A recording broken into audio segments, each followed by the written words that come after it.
안녕하세요 여러분, 넷달바입니다. 오늘도 안토노플로스의 영상입니다. 때는 2015년, 무려 10년 전인데요. 그는 캐나다 상원 의원들이 진행하는 비트코인 관련 청문회에 출석해서 비트코인이 무엇인지 의원들에게 교육하고 이 혁신을 어떻게 바라보아야 하는지, 규제가 만들어진다면 어떤 방향으로 가야 하는지 등에 대해 심도 있게 얘기합니다. 특히 제가 이 영상을 지금 가져온 이유는 최근 이슈가 된 사무라이 월렛 서비스 중단 및 개발자들이 체포된 사건 때문입니다. 규제가 어느 방향으로 가고 있는지에 대해서는 비트코인 입문자 입장에서는 조금 어려운 얘기일 수도 있는데요. 이를 잘 숙지하고 계시면 다음과 같은 질문들에 대해 좀 더 풍부하게 답을 내리실 수 있을 것 같습니다. 비트코인의 핵심적인 특징은 무엇인가? 그 특징에 대해 누가 위협을 느끼고 있는가? 위협을 느낀 주체들은 어떤 대비를 하고 있는가? 주체들마다 대비하고 있는 전략, 방향, 수준 등이 모두 다른데 내가 속해 있는 한국은 어디쯤 와 있는가? 그리고 전체 청문회 영상은 훨씬 더 길게 진행되는데요.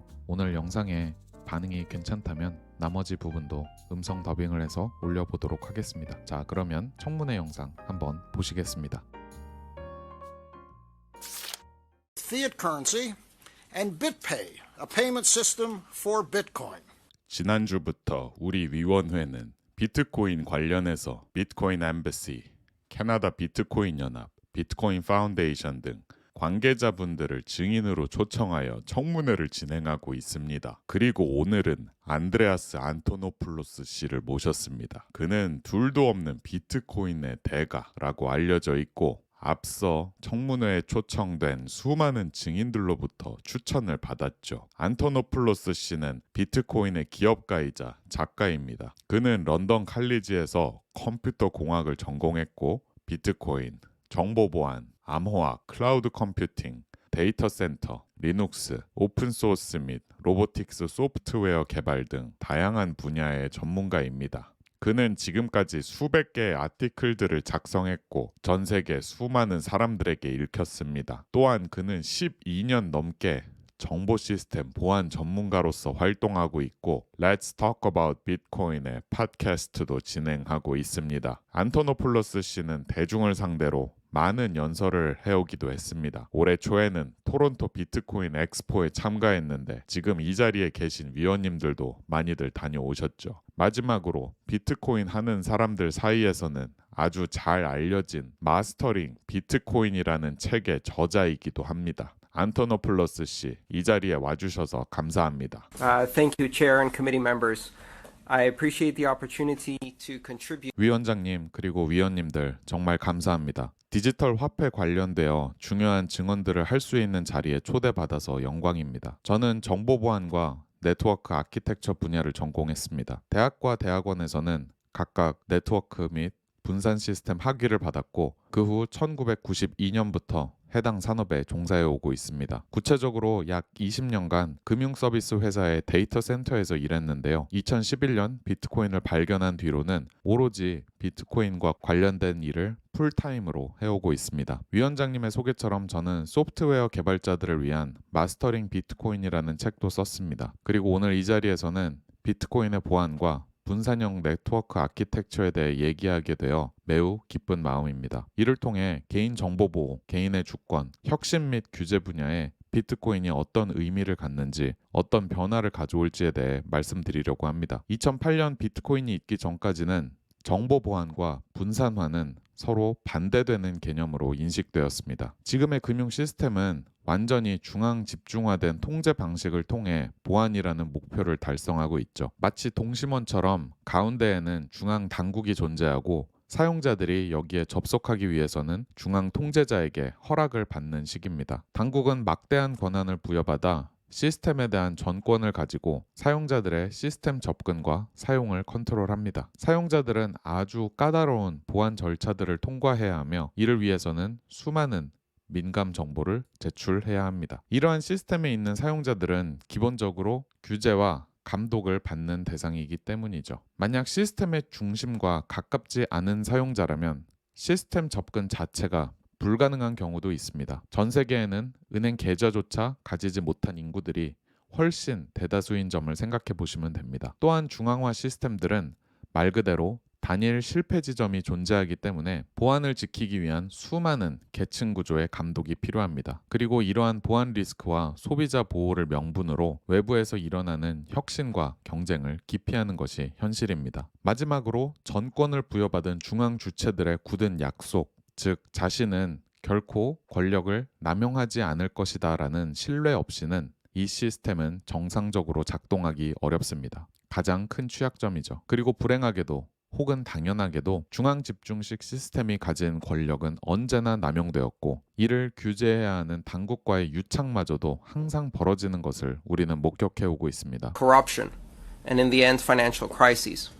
부패는 계속되었고 감독이 제대로 이루어지지 않은 결과 현대 금융화폐 시스템은 지속적인 금융위기를 겪어왔습니다. 비트코인은 이와 근본적으로 다릅니다. 비트코인의 보안 모델은 완전히 분산되어 있습니다.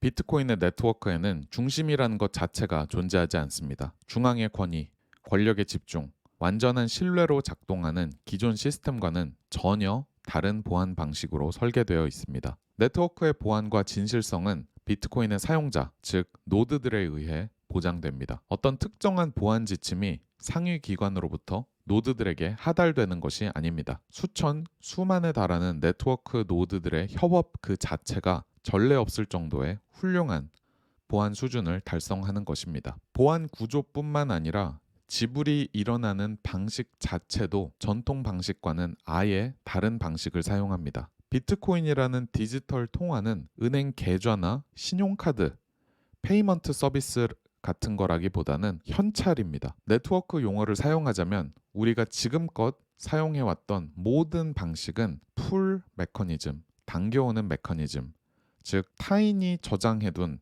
나의 금융 정보에 대해 접근 요청을 하고 허락을 받아서 당겨오는 방식입니다.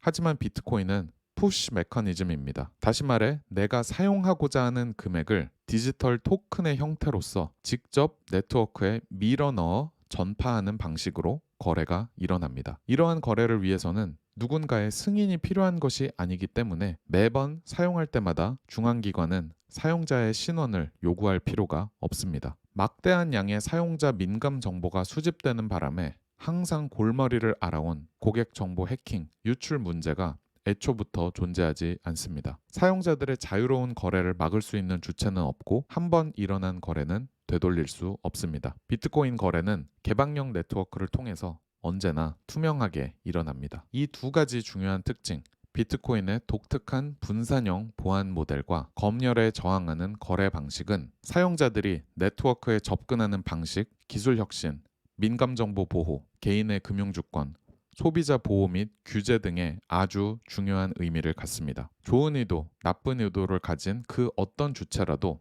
네트워크에 접근할 수 있지만 그 누구도 네트워크 자체를 통제하거나 보안 모델에 대한 신뢰를 손상시킬 수 없습니다. 이는 사용자들의 민감 정보에 대한 막대한 수집, 까다로운 신원 인증 절차, 검사, 사전 승인과 같은 절차 없이 누구나 금융 네트워크를 사용할 수 있다는 의미입니다. 심지어 실제 사람은 물론이고 소프트웨어 애플리케이션에게도 개방될 수 있습니다. 허가 없이 누구나 참여할 수 있는 환경이야말로 혁신의 근간입니다. 그것이 바로 지난 20년 동안 경제성장이나 일자리 등 전방위적으로 막대한 가치를 창출해온 인터넷 혁신을 주도해온 근본적인 힘입니다. 정리하자면 비트코인의 개방되고 분산화된 특성은 누구나 자신의 금융거래를 실행할 수 있고 누구나 스스로 개인정보를 제어할 수 있도록 하는 가장 강력한 방법을 통해 소비자 보호라는 목표를 달성합니다. 사용자들의 프라이버시를 희생하여 모든 개인정보를 한 곳에 모아두지 않아도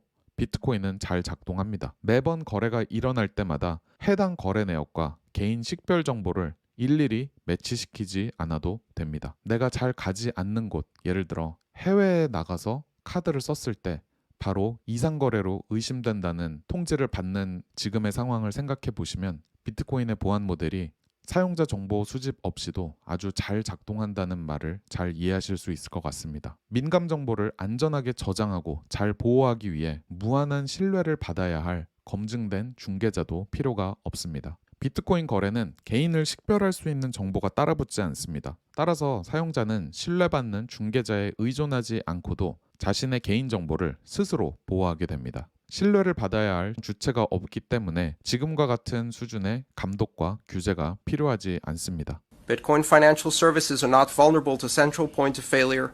앞으로도 비트코인이 잘 작동할 것이라 제가 확신하는 이유는 이 금융 서비스에는 권력이 집중된 단일 실패 지점이 없기 때문입니다. 그 대신 모든 주권은 자신의 자금을 잘 관리하고 보호하고자 하는 바로 사용자들 스스로가 가지고 있습니다. 물론 사용자들이 자신의 비밀키를 소홀히 관리한다면 비트코인을 잃을 수도 있습니다. 하지만 이것은 비트코인 네트워크 전체를 위험에 빠뜨리는 일과는 무관합니다. 흔히들 비트코인은 아무런 규제가 없다고 생각합니다. 하지만 그렇지 않습니다. 오히려 훨씬 더 까다로운 규제를 받고 있습니다. 수학적인 알고리즘에 의해서 말이죠. 이는 수학이기 때문에 코드이기 때문에 예측 가능하고 객관적이며 결과는 측정 가능합니다. 대표적인 것이 앞으로 발행될 통화의 양과 그 속도와 같은 통화 발행 스케줄 같은 것입니다. 정부, 중앙은행, 통화정책위원회 등의 변덕에 의해 결정되기도 하는 지금의 모습과는 매우 대조적입니다. 지금의 방식을 비트코인과 비교해보면 사람이 개입하고 임의적이고 부패하기 쉽고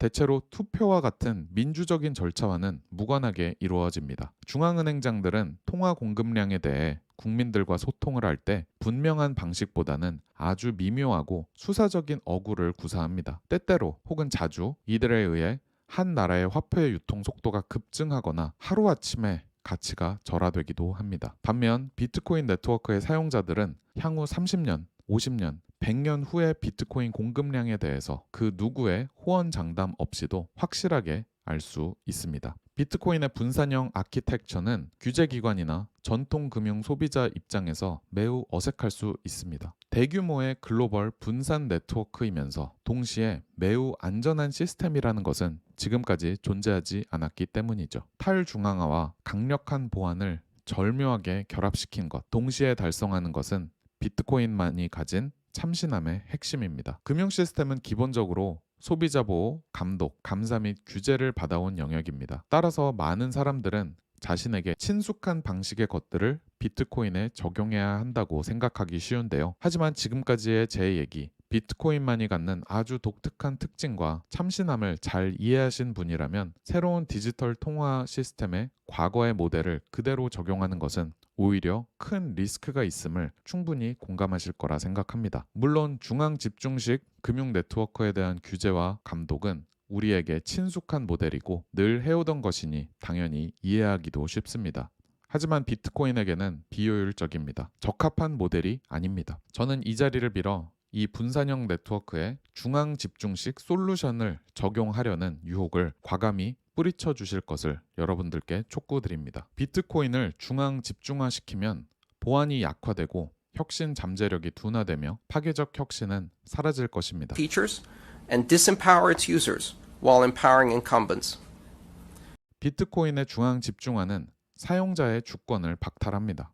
비트코인 사용자들을 일일이 신원 인증한다고 해서 소비자 보호라는 목표가 달성되지 않습니다. 그저 그 반대의 결과만을 초래할 것입니다. 중앙에 있는 누군가는 사용자의 모든 신원 정보를 요구하고 접근 권한을 제어하고 사용자는 그 누군가를 신뢰하는 것. 이는 기존 방식을 그대로 고수하는 것이며 과거의 실패를 반복할 뿐입니다. 다시 말해 단일 실패점을 효과적으로 제거한 비트코인의 단일 실패점을 다시 불러들이는 꼴입니다. 금융 소비자가 자신의 개인 정보를 스스로 제어할 수 없게 해버리고 중개자에게 모든 것을 맡기는 방식으로는 결코 소비자를 보호할 수 없습니다. 여러분들께서 지금까지 들어왔던 모든 비트코인의 보안 사고들은 이런 방식을 밀어붙이다가 초래한 결과들입니다. 사용자의 통제권을 중앙기관, 즉 거래소와 같은 기관들이 대신 컨트롤하고 사용자들의 비트코인을 모조리 중앙 집중시킴으로써 거대한 꿀단지를 만들었습니다. 그리고 당연하게도 과거의 실패가 반복되었습니다. 절대 이런 식으로 접근해서는 안 된다고 생각합니다. 새로운 금융 네트워크에는 새로운 모델이 도입되어야 합니다. 그리고 지금 이 순간에도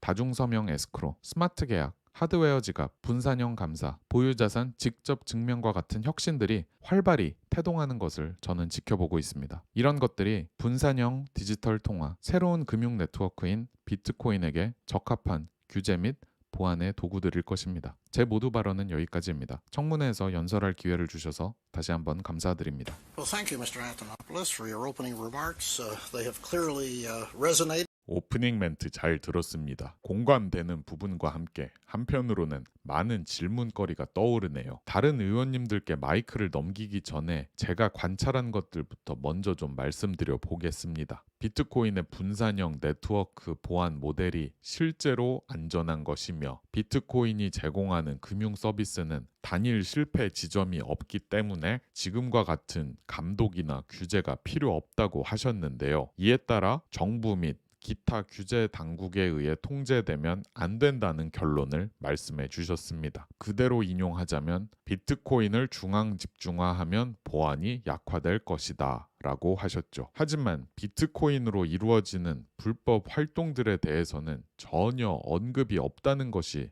눈에 띕니다. 그리고 비트코인의 개방성과 익명성을 바탕으로 자금 세탁, 테러 지원 혹은 다른 남용 사례들 얘기가 아예 빠져 있다는 사실이 좀 놀라운데요. 비트코인 네트워크가 사용자에 대한 심사, 인증, 사전 승인 같은 것들이 일절 없는 공개형 시스템이라면 나쁜 목적을 위한 비트코인의 잠재적인 오용 사례, 예를 들면 IS 테러 자금 지원 같은 것들에 대해서 우리 위원회뿐만 아니라 캐나다인들 모두가 관심 가져야 하지 않을까요? 이에 대한 생각을 말씀해 주시면 좋겠습니다. Absolutely. I believe that there is a great misconception in the idea that Bitcoin use is anonymous or that the 네, 물론입니다. 저는 비트코인 사용이 익명이라든가 네트워크 자체가 익명성을 보장한다라는 생각에는 잘못된 인식 혹은 큰 오해가 있다고 생각합니다. 사실은 완전 반대입니다. 공개된 원장은 그 어떤 누구라도 네트워크에서 발생하는 모든 거래를 살펴볼 수 있도록 합니다. 물론 모든 거래들이 특정 신원에 묶여 있는 것은 아닙니다. 하지만 기존의 법 집행 절차만 조금 이용한다면 한번 신원이 특정된 거래를 네트워크 전체에 걸쳐 추적하는 것은 매우 쉬운 일입니다. 다시 말해 비트코인 네트워크는 엄청난 익명성을 제공하는 서비스가 아니라 오히려 강력한 투명성과 개인 자금의 책임을 스스로 지는 것을 구현하는 서비스에 가까우며 따라서 자금 세탁과 같은 용도로는 전혀 적합하지 않습니다. 실제 불법 활동들의 대부분은 현찰, 그 중에서도 미국 고액권 100달러짜리 지폐로 행해집니다. 비트코인은 불법 활동의 편리한 수단이 결코 아닙니다. 그리고 저는 글로벌 결제 시스템, 글로벌 신용시장, 무역 자체에 접근이 매우 어렵거나 아예 접근해 본 적 없는 은행 계좌도 없는 전 세계 60억 명 이상의 사람들에게 비트코인이 가져다줄 엄청난 잠재력을 훨씬 더 중요하게 봅니다. 극소수에 불과한 불법적 사용이 주는 해악을 훨씬 더 압도하고도 남을 것입니다. 잘 들었습니다. 다음은 블랙 의원님 질문을 들어보겠습니다. Thank you very much, Mr. Antonopoulos, for being here. 안토노플로스 씨, 청문회에 출석해 주셔서 정말 감사합니다. 정말 잘 들었습니다. 제가 드릴 질문은 비트코인이라는 이 혁신을 계속해서 발전하려면 무엇이 필요한지, 그러기 위해서는 우리 위원회가 어떻게 접근해야 하는지를 배우고 싶습니다. 특히 규제 관점에서 말이죠. 하지만 조금 헷갈리는 부분이 있습니다. 어제 청문회에서 우리는 Vertex라는 암호화폐 기업과 청문회를 진행했습니다. 그들이 요구하길 가능한 빠른 시일 내에 비트코인 관련 규제를 명확히 해달라, 즉 규제에 대한 명확성을 요구했습니다. 하지만 오늘 안토노플로스 씨는 중앙기관의 규제가 비트코인의 혁신을 저해할 것이라고 하는데 이 두 가지 목소리는 상충되는 것 아닌가요? 상반되어 보이는 이 두 개의 요청을 우리 위원회가 어떻게 해석을 해야 할지 도움을 주셨으면 합니다. Absolutely.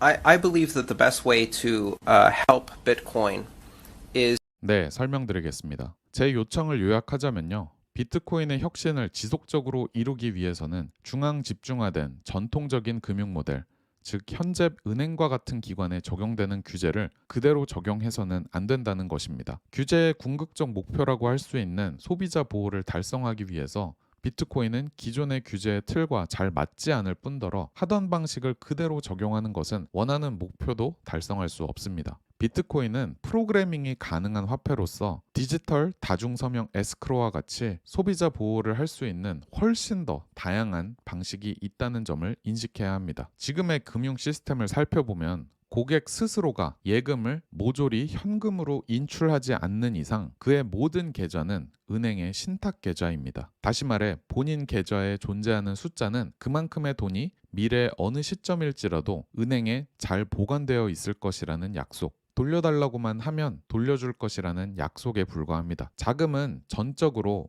은행의 통제하에 있기에 사용, 송금, 인출을 위해서는 매번 허가를 맡아야 합니다. 따라서 은행들은 아주 강력한 규제하에 놓여 있는 것이죠. 이런 점에서 비트코인 네트워크는 전통적인 은행 시스템과 아주 다릅니다. Bitcoin allows a much more varied range of control.